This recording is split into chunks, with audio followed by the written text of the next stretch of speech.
أعوذ بالله من الشيطان الرجيم. بسم الله الرحمن الرحيم. سورة أنزلناها وفرضناها وأنزلنا فيها آيات بينات لعلكم تذكرون. الزانية والزاني فاجلدوا كل واحد منهما 100 جلدة ولا تأخذكم بهما رأفة في دين الله إن كنتم تؤمنون بالله واليوم الآخر وليشهد عذابهما طائفة من المؤمنين. سورة النور. شروع کرتا ہوں اللہ کے نام سے جو بڑا مہربان نہایت رحم والا ہے. اللہ تعالیٰ فرماتے ہیں سورۃ انزلناہا، یہ صورت ہے ہم نے اس کو نازل کیا، وفرضناہا، اور ہم نے اس کے احکامات فرض کیے، وانزلنا فیہا آیات بینات لعلکم تذکرون، اور ہم نے اس میں واضح آیات نازل فرمائی ہیں تاکہ تم نصیحت حاصل کرو، تاکہ تم یاد رکھو. یہ صورت مبارکہ بہت عظیم الشان صورت ہے. اس کو سیکھنے کا حکم دیا گیا کہ اس کو سیکھو، اپنی بیویوں کو، عورتوں کو سکھلاؤ. حضرت عائشہ رضی اللہ تعالی عنہا پر تہمت لگائی منافقین نے، اس میں بعض مسلمان ایمان والے بھی ان کے جال میں پھنس گئے اور انہوں نے بھی وہی باتیں کہنا شروع کی جو منافقین کہہ رہے تھے. تو اس صورت مبارکہ میں اس میں تنبیہ کی گئی. دوسرے رکوع میں اس کا تفصیلی واقعہ آ رہا ہے. اس سے پہلے یہاں کچھ احکامات اللہ تبارک و تعالی نے بیان فرمایا یہ صورت ہے ہم نے اس کو نازل کیا اور ہم نے اس کو فرض کیا، یعنی اس کے احکامات مسلمانوں پر، ایمان والوں پر فرض کیے گئے. وَأَنزَلْنَا فِيهَا آيَاتٍ بَيِّنَاتٍ، اور اس میں واضح آیات ہم نے نازل فرمائی تاکہ تم نصیحت حاصل کرو. فرمایا الزانیۃ والزانی فاجلدوا كل واحد منهما 100 جلدہ، زنا کرنے والی عورت اور زنا کرنے والے مرد، ان میں سے ہر ایک کو 100 کوڑے مارو. یعنی کوئی عاقل بالغ مرد و عورت زنا کر لیں غیر شادی شدہ تو ان کا یہ حکم ہے کہ ان کو 100 کوڑے مارے جائیں. ولا تأخذکم بہما رأفۃ فی دین اللہ، فرمایا اور اللہ تعالیٰ کے دین میں ان کے ساتھ تمہارے اندر نرمی پیدا نہ ہونی چاہیے کہ تم ان کی سزا ہلکی کر دو، کم کر دو. نہیں، جتنی سزا اللہ نے طے کر دی اتنی ہی سزا ان کو دینی ہے. فرمایا ان کنتم تؤمنون باللہ والیوم الآخر، اگر تم اللہ پر اور یوم آخرت پر، قیامت کے دن پر ایمان رکھتے ہو تو اللہ نے جو حکم دیا ہے سزا کا وہی سزا دو. 100 کوڑے مرد کے مارو، 100 کوڑے عورت کے مارو.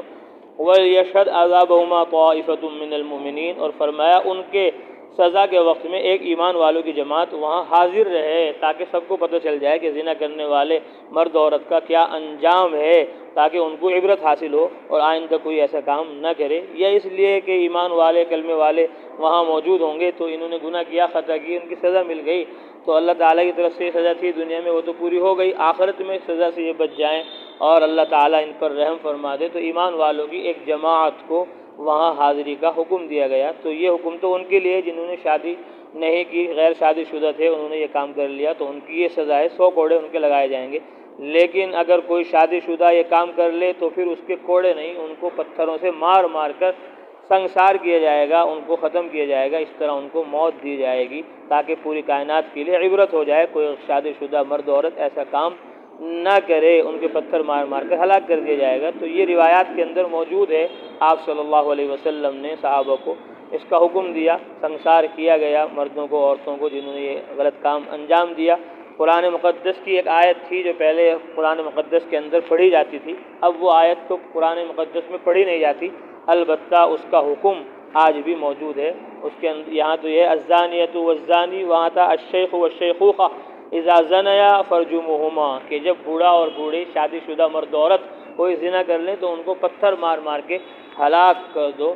تو یہ رجم کی سزا پہلے بھی صحابہ کے دور میں بھی دی گئی، بعد میں بھی اس پر عمل کیا جاتا رہا اور قیامت تک اس پر عمل ہوتا رہے گا. فرمایا الزانی لا ينكح الا زانیة او مشرکة والزانیة لا ينكحها الا زان او مشرک. فرمایا زنا کرنے والا مرد نہیں نکاح کرے گا مگر زنا کرنے والی عورت سے یا شرک کرنے والی عورت سے. والزانیة لا ينكحها الا زان او مشرک، اور زنا کرنے والی عورت نہیں نکاح کرے گا اس سے مگر زنا کرنے والا مرد یا مشرک. یعنی یہ گناہ ایسا برا عمل ہے کہ اس کی طرف صحیح سالم مسلمان ایمان والا آدمی اس طرف توجہ نہیں کرے گا کہ کسی زانی عورت سے وہ نکاح کرے. زانی عورت سے تو کوئی زانی ہی نکاح کر سکتا ہے. یعنی اس کی برائی بیان کی گئی ہے کہ یہ بہت برا فعل ہے, ان کو تو ایسے ہی چھوڑ دینا چاہیے جو مرد عورت زنا کر لیں کہ ان کے ساتھ کوئی تعلق قائم نہ ہو. کوئی تعلق قائم کرے تو وہ زناکار اور مشرک ہی ہو, لیکن اگر کوئی نیک آدمی کسی زانی عورت سے شادی کر لے تو اس کی شادی ہو جائے گی, نکاح اس کا درست ہو جائے گا. وحرم ذلك على المؤمنین, فرمایا اور یہ ایمان والوں پر حرام قرار دے دیا گیا کہ مسلمان ایمان والے زنا سے اپنے آپ کو بچائیں. مرد بھی اپنے آپ کو بچائیں اس سے, عورتیں بھی اس سے اپنے آپ کو بچائیں. پاک دامن عفیف رہنا چاہیے, گناہوں سے اپنے آپ کو بچانا چاہیے. زنا تو دور کی بات ہے, اللہ تعالیٰ نے فرما دیا ولا تقربوا الزنا, زنا کے قریب بھی مت جاؤ, زنا کے قریب بھی مت جاؤ. جن کاموں سے, دیکھنے سے یا بولنے سے, بات چیت کرنے سے زنا کے اندر پڑنے کا خطرہ ہوتا ہے, تو اس لیے دیکھنے کو بھی منع کر دیا, ہاتھ لگانے کو بھی منع کر دیا. والذین یرمون المحصنات ثم لم یأتوا بأربعة شهداء فاجلدوهم 80 جلدة ولا تقبلوا لهم شهادة أبدا وأولئك هم الفاسقون. فرمایا اور جو لوگ پاک دامن عورتوں پر تہمت لگاتے ہیں, پاک دامن عورت ہے, اس نے کوئی گناہ غلطی خطا نہیں کی, لیکن لوگ اس کے اوپر تہمت لگاتے ہیں کہ اس نے زنا کیا ہے. ثم لم یأتوا بأربعة شهداء, پھر 4 گواہ وہ لے کر نہ آئے. فجلدوهم 80 جلدہ, تو ان کے 80 کوڑے مارو کہ تم نے ایک پاک دامن نیک عورت پر تہمت کیوں لگائی. تو یہاں مرد بھی اس سے مراد ہے, عورت بھی, کہ اگر کوئی پاک دامن مرد پر کوئی تہمت لگا دے کہ اس آدمی نے نعوذ باللہ زنا کیا ہے حالانکہ اس نے کیا نہیں, تو اس میں وہ بھی داخل ہے. لیکن چونکہ یہ آیت ایک عورت کے بارے میں نازل ہوئی تھی اس لیے یہاں عورت کا ذکر فرمایا. والذین یرمون المحصنات, کہ جو لوگ پاک دامن عورتوں پر تہمت لگاتے ہیں پھر 4 گواہ نہیں لا پاتے. فجلدوہم 80 جلدہ, تو ان کے 80 کوڑے مارو کہ تم نے ایسے جھوٹ کیوں باندھا ایک پاک دامن عورت پر. ولا تقبلوا لهم شهادة ابدا, فرمایا اور ان کی گواہی کبھی بھی قبول مت کرنا کہ یہ مردود الشہادت ہیں, اب ان کی گواہی کسی کے بارے میں بھی قبول نہیں کی جائے گی. انہوں نے ایک بار جھوٹ بول دیا, اب گوئے جھوٹے مشہور ہو گئے. وَأُولَئِكَ هُمُ الْفَاسِقُونَ, فرمایا یہی لوگ فاسق ہیں, نافرمان ہیں, گنہگار ہیں. إِلَّا الَّذِينَ تَابُوا مِن بَعْدِ ذَلِكَ وَأَصْلَحُوا, ہاں مگر وہ لوگ جو توبہ کر لیں اس کے بعد, وَأَصْلَحُوا, اور اپنے معاملات درست کر لیں. فَإِنَّ اللَّهَ غَفُورٌ رَحِيمٌ, یقیناً اللہ تبارک و تعالی بہت معاف کرنے والے ہیں, رحم کرنے والے ہیں. تو گناہ تو ان کا معاف ہو جائے گا, لیکن شہادت اور گواہی ان کی بعد میں بھی قبول نہیں کی جائے گی. امام ابو حنیفہ رحمۃ اللہ علیہ کے نزدیک. والذین یرمون ازواجهم ولم یکن لهم شهداء الا انفسهم, فرمایا اور جو لوگ اپنی بیویوں پر تہمت لگا دیتے ہیں, ولم یکن لهم شهداء, اور ان کے پاس 4 گواہ نہیں ہیں, الا انفسهم, سوائے ان کی اپنی ذات کے, انہیں تو وہ خود کہہ رہے ہیں کہ جی ہم نے دیکھا ہے زنا کرتے ہوئے, لیکن 4 گواہ نہیں لا پائے. فرمایا فشہادۃ احدہم 4 شہادات باللہ, تو ان میں سے کسی ایک کی گواہی یہ ہے کہ وہ اللہ کی قسم کھا کر 4 مرتبہ گواہی دے, انہ لمن الصادقین, کہ وہ سچا ہے, اللہ کی قسم کھا کر کہے کہ جی میں گواہی دیتا ہوں, میں سچا ہوں. والخامسۃ ان لعنۃ اللہ علیہ ان کان من الکاذبین, فرمایا اور 5ویں مرتبہ یہ کہے کہ اللہ کی لعنت ہو اس پر اگر وہ جھوٹا ہو, اگر میں نے جھوٹ بولا ہو تو مجھ پر اللہ کی لعنت ہو. 5ویں دفعہ یہ کہے مرد جس نے اپنی بیوی پر زنا کی تہمت لگائی. وَيَدْرَوْ عَنْهَا الْعَذَابِ, اور عورت سے بھی پھر قسم کھلوائی جائے گی اور اس سے بھی شہادت لی جائے گی. اس کا طریقہ کیا ہوگا؟ فرمایا وَيَدْرَوْ عَنْهَا الْعَذَابِ, اور عورت سے عذاب ٹل سکتا ہے اس بات پر کہ ان تشہد 4 شہادات باللہ, کہ وہ 4 مرتبہ اللہ کی قسم کھا کر گواہی دے, انہ لمن الکاذبین, کہ وہ جھوٹا ہے, اس کا شوہر جو تہمت لگا رہا ہے اس کے اوپر یہ جھوٹ بول رہا ہے, میں اللہ کی قسم کھا کر گواہی دیتی ہوں.